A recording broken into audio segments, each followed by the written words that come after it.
Chào mừng quý vị quay trở lại với chương trình Đồng tiền thông minh trên kênh FPNC với cuộc trò chuyện cùng ông Winston Lim, là tổng giám đốc của BizLink, là công ty sẽ tổ chức sự kiện triển lãm quốc tế về franchising, nhượng quyền thương mại vào tháng 9 tới đây, và ông Sean Ngô là tổng giám đốc của Việt Nam Franchises, tổ chức tư vấn về nhượng quyền thương mại. Welcome back. So, Mr. Lim, I want to hear from your perspective. You are Singaporean. Right. I want to know how Singaporean franchisors think and how do they make selection when they talk to a franchisees in terms of a possible partnership or possible cooperation.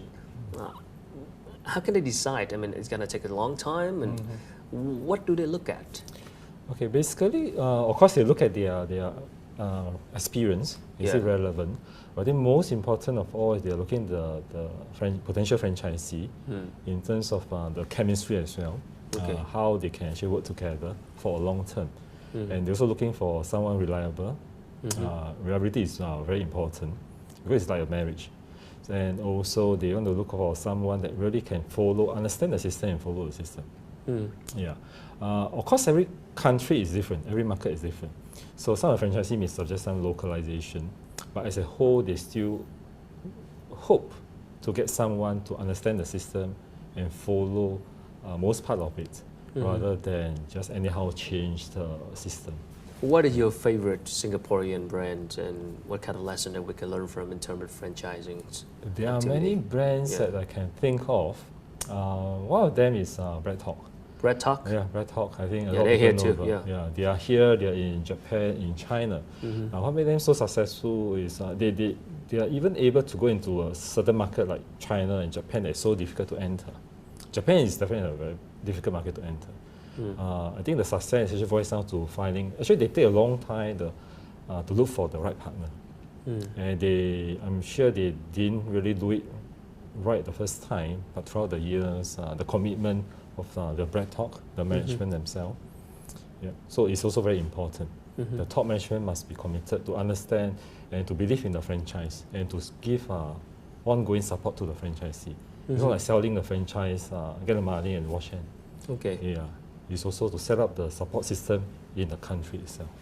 So, Mr. Sean, from your experience, how is the Singaporean brands doing right now in Vietnam? I think like many other brands from all the countries around the world, I think some of them are getting it, some of them are not as successful.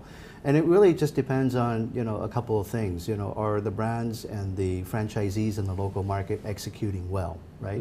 You can have a great brand, but if you don't know how to execute well, the franchise is not likely to be successful. Remember that the franchise system is a partnership between the franchisor and the franchisee, and both have to do their jobs very well to make the franchise system very successful. With brands like Bread Talk or Chewy Jr., they're getting the right idea, they have the right product, they're marketing themselves, they're locating themselves in the right spots, and they really are catering their products to the Vietnamese consumer, and I think that makes a huge difference. That combined with the international brand, the training that comes along with it, the product itself, the R&D and the research that is being used to develop specific products for the Vietnamese market, those are all great qualities of great brands that are executing well in Vietnam. It's interesting that you mentioned Chewy Juniors. I had the founders on my show before, and you have told me before the show that Chewy Junior, even though it's successful here, it's not doing so well in Singapore, the home market. No, that they're not doing well in Singapore. They're doing well in Singapore, but they have more success here than in Singapore. Why is that? Why is that, Ansha? I think a big part of it too is, remember that Singapore is a very competitive market. Even though it's a very attractive market, it is a very competitive market. Almost every major brand in the world is there.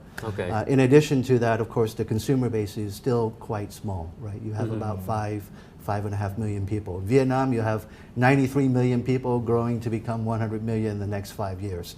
So the dynamics, the demographics, the economics is really driving the enormous opportunities for Chewy Jr. And the fact that the competition is very fragmented in this industry today. So they have been able to take an international brand from Singapore and perfect it and make it very, very strong, and to create a brand for itself in Vietnam. And probably will continue to do very well in the very near future. So there's a lesson that some other franchisee can learn from. Absolutely, Yeah. absolutely. So besides something like this, the exhibitions, what are some of the opportunities for the Vietnam franchisees to approach the Singapore franchisor or any franchisor in the regional market?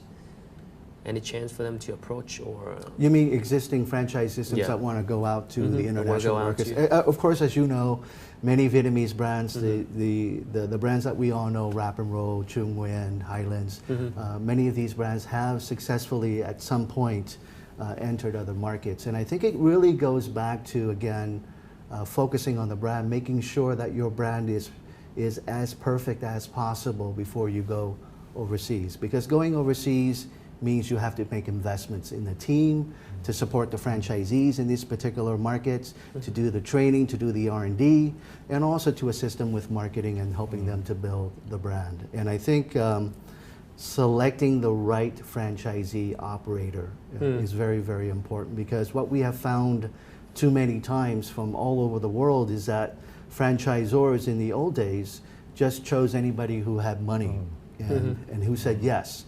And I think the challenge now is that that money is only really your basic requirement, right? You're looking for somebody who has great success track record. Maybe it's in franchising, maybe it's not in franchising. They have great communication skills, great people skills, because at the end of the day, regardless of the franchise, we are a people business, right? And then of course, you have to be coachable. Okay. Right?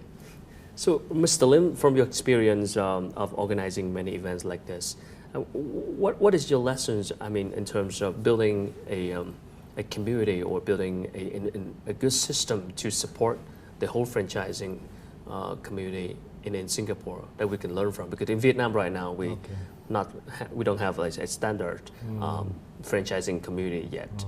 But from your experience, how can we build a system that support the franchisees? Yeah, I think for the industry to grow, it's important to form a community, like you say, so that the franchisor can share experience as well. And in Singapore, very successful is because there's this franchising and licensing association. Okay. In many countries as well, I think in USA also, where they really play a key role. And actually, all these associations, they also join the World Franchise Council. So every year, they also exchange experience in US or in other countries. Okay. So Singapore, the association play a key role by also talking to the government in terms of regulation. So association play a role to feedback what is required to grow the industry, to perfect the system, everything. So because certain things are actually the regulation, the government regulation has to come in. So government play an important part by protecting the IP, the intellectual property right of the brand, everything. And also the training. So the association tied up with training institution to come up courses to educate. And of course also make use of exhibition as a platform. So during exhibition, there's not only just a booth, we also have conference and seminar, open talks to educate the franchisee to be. So it's an education to the whole market. Everybody know what is franchise, what's to look out for. So I think, I'm not sure in Vietnam is there an association right now. If not, probably that is one of the way to really to form an association and to grow the industry. Okay. Well, thank you so much for coming. Yeah, thank you so much for sharing, and I wish you the best with your next exhibition. Yeah, thank you so Thank much. you. Thank you. Thưa quý vị, vừa rồi là những chia sẻ của ông Winston Lim, là giám đốc của công ty BizLink, đơn vị tổ chức triển lãm quốc tế về franchising tại Việt Nam vào tháng 9 sắp tới, và những chia sẻ của ông Sean Ngô, là giám đốc của Vietnam Franchisees, một đơn vị tư vấn về nhượng quyền thương mại.